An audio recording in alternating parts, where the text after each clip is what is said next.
गुरु दीक्षा coaching classes के मेरे प्रिय विद्यार्थियों, आपको सादर नमस्कार।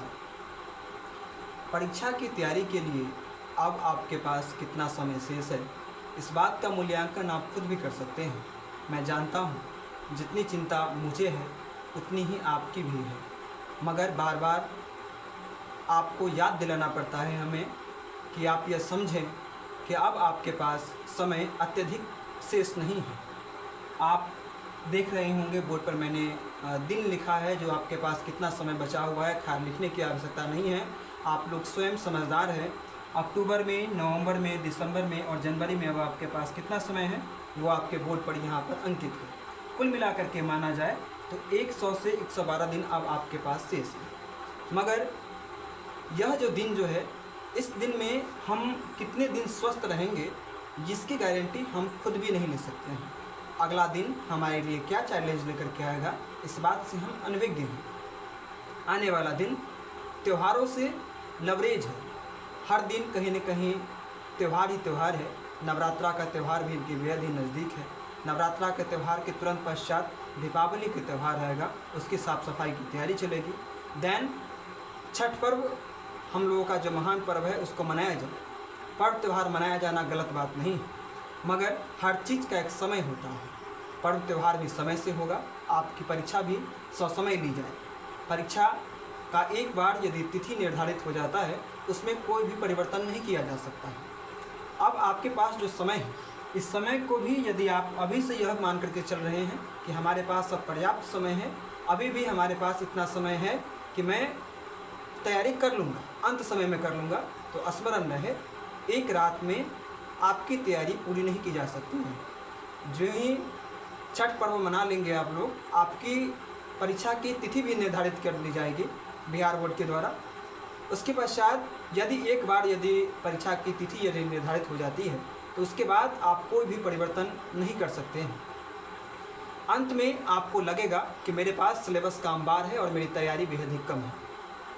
तो जिस दिन परीक्षा का परिणाम आए, उस दिन आपको खुद पर अफसोस न हो। इसके लिए आपको वर्तमान में पढ़ना हो। मुझे यह बताने की आवश्यकता नहीं है, मैं यह जान रहा हूँ कि जितनी चिंता मुझे आपके पढ़ाई के लिए है, उससे कहीं ज़्यादा चिंता आपको होनी चाहिए। अब आपके पास है अथवा नहीं है, यह तो मैं पूर्णतः नहीं कह सकता हूँ, मगर न होगी यह ऐसी बात नहीं है। आप भी अपनी पढ़ाई के लिए चिंतित हैं, मगर आप अभी बच्चे हैं। आपको यह पता नहीं है कि यदि मैं अभी वर्तमान में नहीं पढ़ रहा हूँ तो इससे भविष्य में मुझे क्या नुकसान हो। परीक्षा में देखा जाए, देखिए, पढ़ने का मतलब यह नहीं है कि जब हम बिहार बोर्ड में यदि टॉप कर जाते हैं तो मेरी पढ़ाई सार्थक होगी। पढ़ने का मतलब यह है यदि आप पढ़ लिख करके आपका अंक काफ़ी श्रेष्ठ नहीं आता है, आप जिला में कोई स्थान नहीं बना पाते हैं, मगर उसके बावजूद यदि आप अच्छे अंक से प्रथम श्रेणी से उत्तीर्ण होते हैं, तो आपके अंदर ये संतुष्टि होगी। इस बात की संतुष्टि होगी कि मैंने पढ़ाई की। और न पढ़ लिख करके कुछ बेहतर करने का जब स्वप्न जो होता है, वो कहीं न कहीं स्वप्न नहीं होता। पढ़ लिख करके आप अच्छा अंक, श्रेष्ठ अंक बिहार बोर्ड में बेशक स्थान न बना पाए, मगर आप जो अंक हासिल करेंगे उससे आपको संतुष्टि मिलेगी। आपके पिता कठिन काम करते हैं, आप पढ़ाई बेहतर ढंग से कर सकें, आपका कॉपी, आपका कलम, आपका परीक्षा फी, कोचिंग के शिक्षक को ससमय मिल सके, इसके लिए आपके पिता धूप में भी काम करने के लिए जाते हैं। बड़े बड़े बिल्डिंगों पे जा कर के, ऊंची बिल्डिंगों पर जा कर के कठिन से कठिन कार्य करते हैं। गांव घर में किसी के पिता ही आजीविका का कोई कार्य करते हैं, कितना कठिन करते हैं ना वो कार्य। और जिस दिन यदि आपका परीक्षा परिणाम आता है, जिस दिन भी परीक्षा परिणाम आपका आएगा, उस दिन परीक्षा परिणाम के दिन किसी के पिता शहर में किसी के घर पे मजदूरी कर रहे होंगे, अथवा ग्रामीण परिवेश में ही 2 लोगों 10 लोगों के बीच में यदि मौजूद होंगे, उस वक्त में यदि आपके पिता को यह सूचना प्राप्त होगी कि मेरे बेटे ने अच्छा अंक हासिल किया है, तो काम करने के दौरान जो उनको थकान महसूस होगी, उस थकान को वो भूल जाएंगे और गर्व से कहेंगे कि आज मेरी बेटी ने बेहतर अंक हासिल किया है। तो समझिए, हम जो पढ़ाई करते हैं वो केवल अपने लिए नहीं पढ़ते हैं, हम इसलिए भी पढ़ते हैं ताकि पढ़ लिख करके हमें एक दिन अपने माता पिता के नाम को रोशन करना है। हमें हमारे पिता जो इस वक्त गरीबी से वो दो चार हो रहे हैं, गरीबी से जो वो सामना कर रहे हैं उसको उनको हम एक ऐसी ज़िंदगी दें भविष्य में कि उन्हें आज जो वो कष्ट झेल रहे हैं कल वो कष्ट न झेलें। हम अपनी संतान के फ़र्ज़ को निभाएं। हम अच्छे से आज पढ़ें ताकि हमारा कल परीक्षा परिणाम बेहतर आए।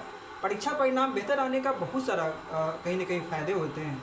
आपका नामांकन दाखिला अच्छे कॉलेज में होगा। जब आप भविष्य में किसी भी प्रकार का अगर कंपटीशन लेवल का परीक्षा की तैयारी करते हैं तो आपका देखा जाता है कि आपने प्रारंभ में किस प्रकार की तैयारी की। यदि आपका बेस मजबूत न रहे तो आप भविष्य में कुछ बेहतर नहीं कर सकते हैं। आप देखते होंगे जब जो घर का निर्माण किया जाता है तो घर की नींव में अत्यधिक खर्च आता है और घर की नींव को बेहद ही मजबूत बनाया जाता है क्योंकि उस पर मजबूत छत की ढलाई करनी होती है। यदि घर की नींव यदि कमज़ोर रहे तो बड़े इमारत नहीं स्थापित किए जा सकते हैं। तो इसलिए आपको अपना बेस मजबूत करके चलना होगा। अभी जो आपके पास समय है लगभग 100 से 112 दिनों का जो ये समय जो है, इस समय का यदि अब भी आप यदि सही ढंग से उपयोग नहीं करते हैं तो इसका नुकसान केवल और केवल आपको होगा और आने वाले समय में आपके पिता कहीं न कहीं आपसे निराश होंगे। तो देखिए, आपके पास जो भी समय बचा है, आपसे हम्बल रिक्वेस्ट है कि आपके पास जो भी समय अवशेष है इस समय को व्यर्थ मत गवाइए। मत भूलिए कि अब हमारे पास समय अत्यधिक नहीं है।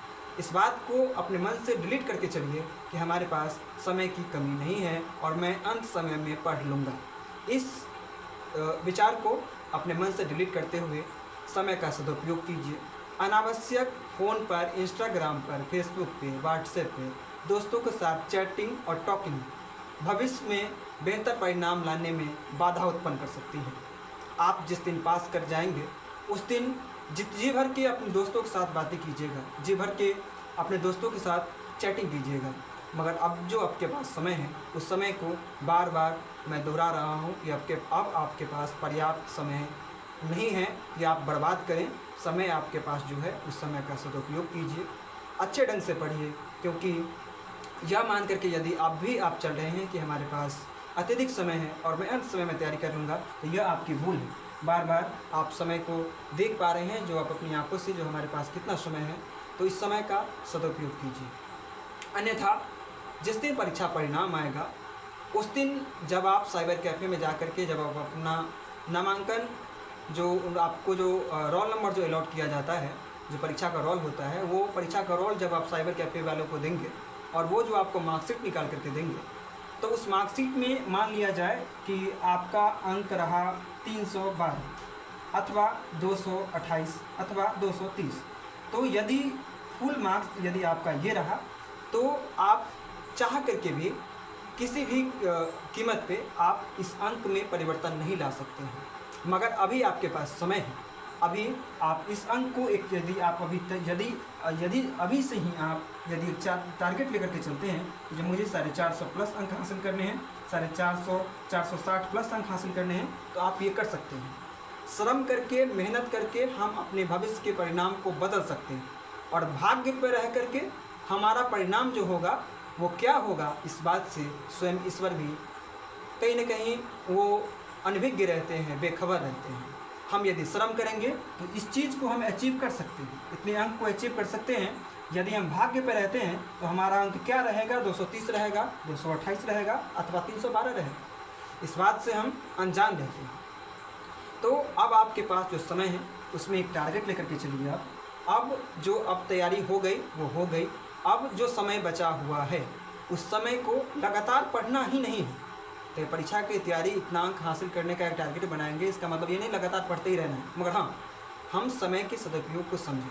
हम अनावश्यक इंस्टाग्राम पर मौजूद न रहें, अनावश्यक फेसबुक पर हम मौजूद न रहें। यदि आप फ़ोन का प्रयोग कर भी रहे हैं तो ऑनलाइन स्टडी में कीजिए या फिर उन चीज़ों में कीजिए जो कि आपकी स्किल को डेवलप करता हो। उन चीज़ों में नहीं।